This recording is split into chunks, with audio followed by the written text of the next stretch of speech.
there. I'm your host, Leslie Randolph. I'm a self-confidence coach for teenage girls and the self-confidence coach you wish you had as a teen. Honestly, I'm the self-confidence coach I wish I had as a teen because I know I could have saved myself and my mother a whole lot of heartache if I'd only known then what I know now. I hope to save you some of that suffering by sharing the lessons I learned late in life right here on Why Didn't They Tell Us? Welcome to the show. Hey, happy people. Welcome back to Why Didn't They Tell Us? Always love being in a room with you and so excited for today's show. It is October, and I'm going to tell you what I have on my mind in October. But first, I'm going to tell you that it being October, it means that it is less than 1 month until my upcoming workshop, Between Us, which is a beautiful partnership with my friend and colleague, Robin Taxman of Movement Junkies. We are going to be doing yoga, confidence, connection between moms and the tweens that they love so much. So if you are in the Chicago North Shore area and are looking to foster some confidence, connection, and just a wonderful afternoon with your daughter, please be sure to check that out. I'm going to include the link for it in my show notes. So that's happening November 3rd in Highland Park. Super excited about it. Hope you can come and join us. First of many, because we need connection. And that will be the most perfect segue into today's show, as well as the upcoming show that I will close out October with. Because here in October, I'm going to tell you what is on my mind. Breast cancer, bullying, Israel and the atrocities that we collectively witnessed on October 7th, and the heartbreak and devastation that has happened since. How's that for an opener? Right? I know it's a lot. Now, I hope you know by now, and you know me well enough to know that there will always be sunshine sprinkled into every episode, including this one. But that is the soundtrack that has been playing in my subconscious, as well as the conversations I've been having with people in a month that marks 1 year since October 7th. And October, which commemorates months that are dedicated to bullying prevention and breast cancer awareness. I've been touched by all of this. I think as a human, we all are. But if you've been personally touched by any of the above, no doubt you're feeling the same. It's a lot. Each of these events and issues represent pain, but I want to offer that they also offer hope. Hope for healing, hope for a better and brighter future, hope for progress, hope for peace. So how do we do that? How do we look at some of the world's biggest problems and find the hope? Dare I say the solutions? I probably shouldn't. I won't say solutions because there might not be one simple solution. If there was, I bet some of the world's brightest minds that, are looking day in and day out at these issues would have come up with them, right? But I want to explore what we can do individually to create positive change collectively. So that's what we're going to look at today. How can we collectively feel, heal, and move forward when the weight of the world is on our shoulders? When perhaps we cannot see beyond the burden that weighs so heavily on us. And I'll kick this off with a caveat about what I mean when I say moving forward. This is not the same as moving on and forgetting. I don't think that that's realistic, nor do I think that it's healthy, right? It simply means that we continue to live and love and laugh, that we continue to grow, that we continue to give our gifts to others. Because when we do that, we are doing what we can individually to create a collective better. So with that in mind, I would say the first step to healing is feeling. I've said it before, and I will say it again and again. It is our privilege as humans to feel and feel it all. We only know the goodness of life's highs because We are intimately acquainted with or have experienced life's lows. Yet somewhere along the way, we've been led to believe that we should be happy all the time. That if we aren't happy all the time, then we're doing it wrong, that something's wrong with us. And that just makes us feel so much worse when we're already feeling bad. We are inundated with Facebook feeds and Instagram reels showing us other people living their eternally happy existences, right? And then a scroll or two later, we are being sold a product that can make us happy or an identity we can adopt to be happier. It's a lie that we are consistently fed, and it is misguided because we are not meant to be happy all the time, nor do we want to.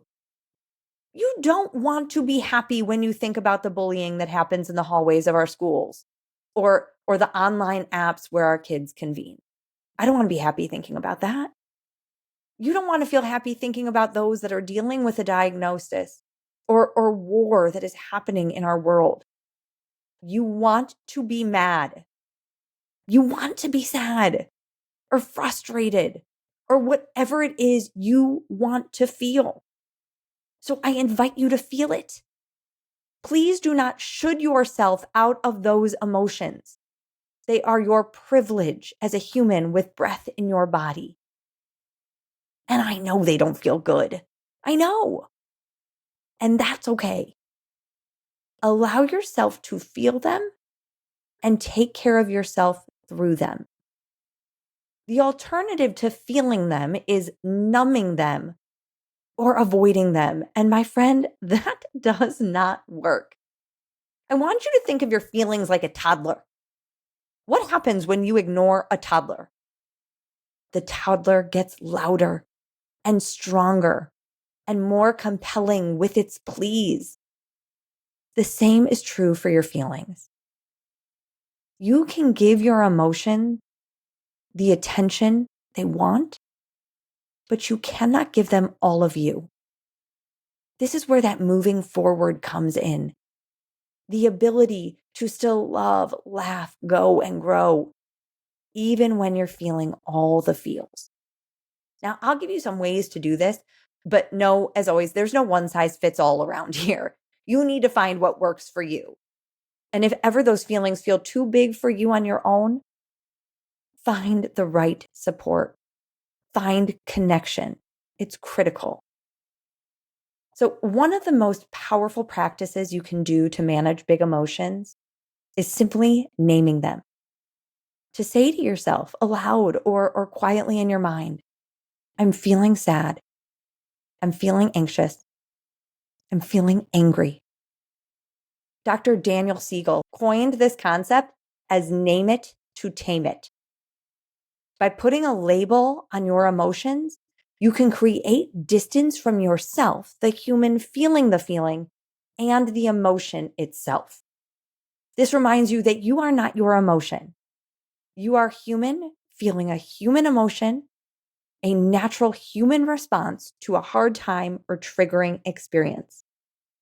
Now, this practice, coupled with many deep breaths and so much compassion, allows the feeling to be there, but stops it from taking over, from having you spin and spiral, act or lash out, numb or avoid. Now, I recommend taking this practice a step further by adding the phrase, and that's okay.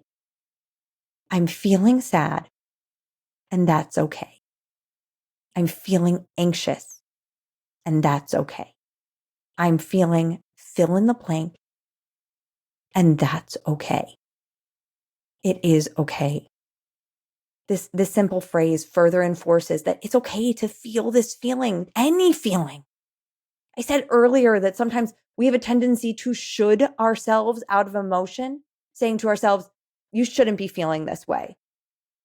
And when you do this, you don't only miss the opportunity to process the initial emotion, you add an unnecessary layer of shame, guilt, and suffering on top of it.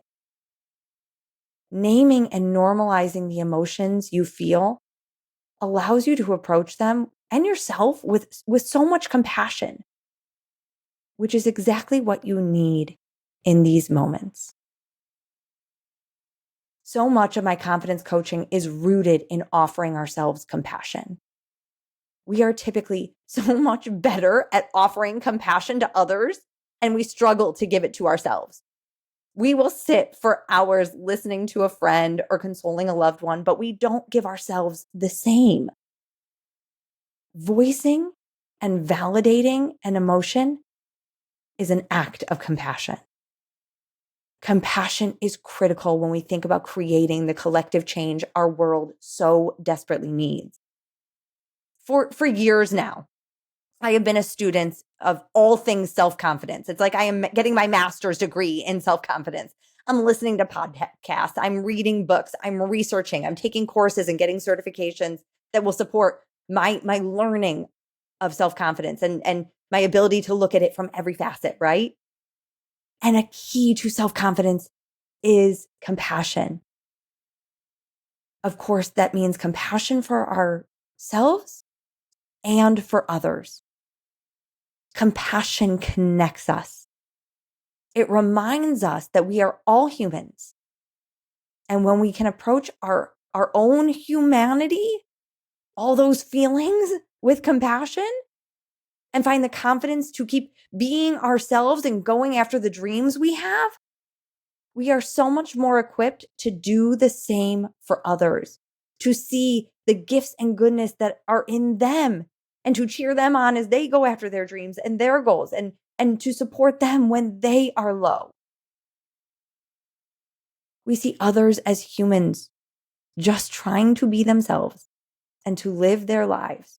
And for that, we have compassion. I thought about this earlier this month when I led a workshop on bullying, which is why bullying is so top of mind during this bullying prevention month.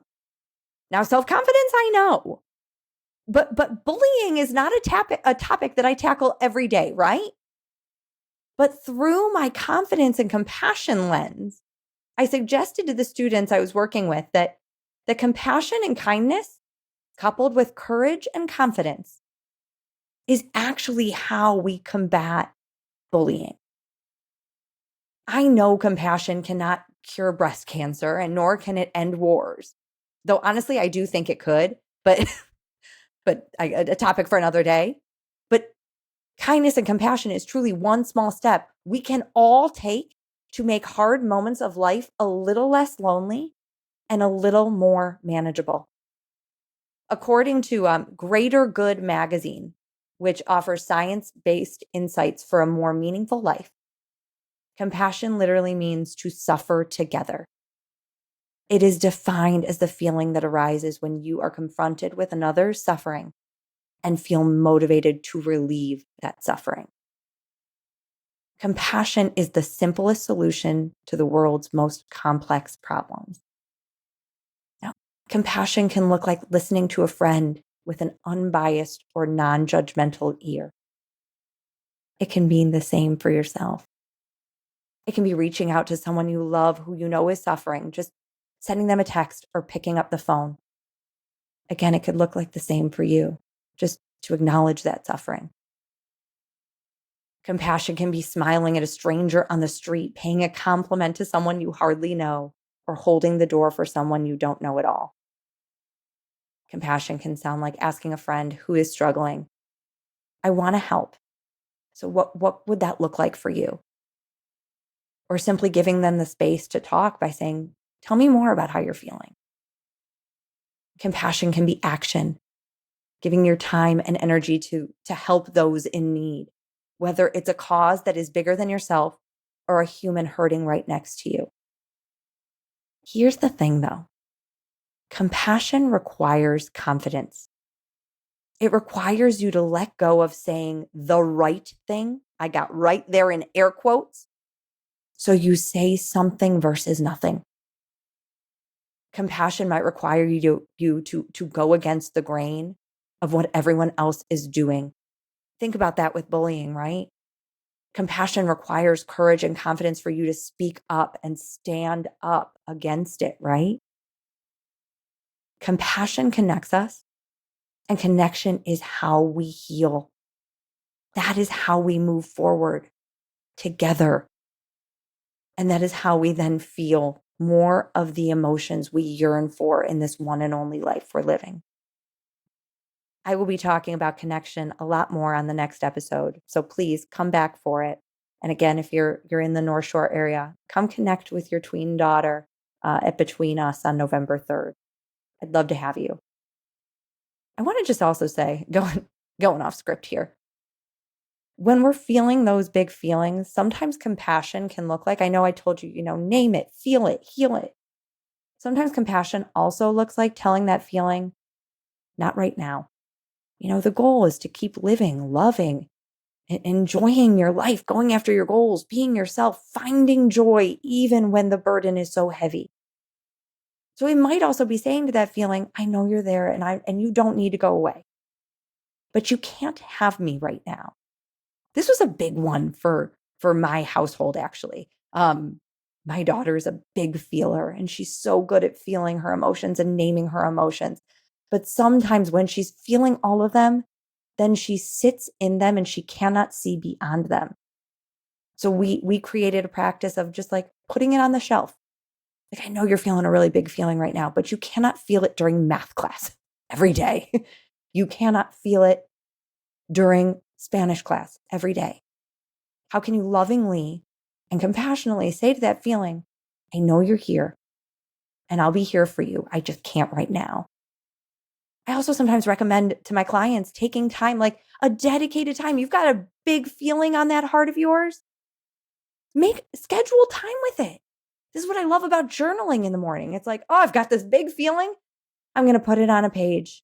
I'm going to give it all of my attention right now so that I can then go do my day without that feeling like it needs to vie for my attention. It already got it. So I just wanted to offer that as well before we close out today. Thank you, my friends. Why didn't they tell us that in order to heal, we must feel, and that every feeling is welcome? Not only the positive ones that we yearn for, but including the ones that we might wish to avoid.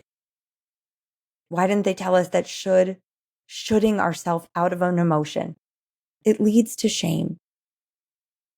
Why did they tell us that the compassion we so freely give to others is so necessary for ourselves as well? And why didn't they tell us that from compassion we forge connection, the ultimate healer? I hope you take these takeaways into your world and to cultivate the confidence to feel, to heal, and to keep moving forward. Till next time, my friends. Love what you hear? Well, I'd love to hear from you. You can find me at confidencecoachforgirls.com. That's confidencecoachforgirls.com. Or email me at lesliethelifecoach@gmail.com. That's lesliethelifecoach@gmail.com. Hope to hear from you.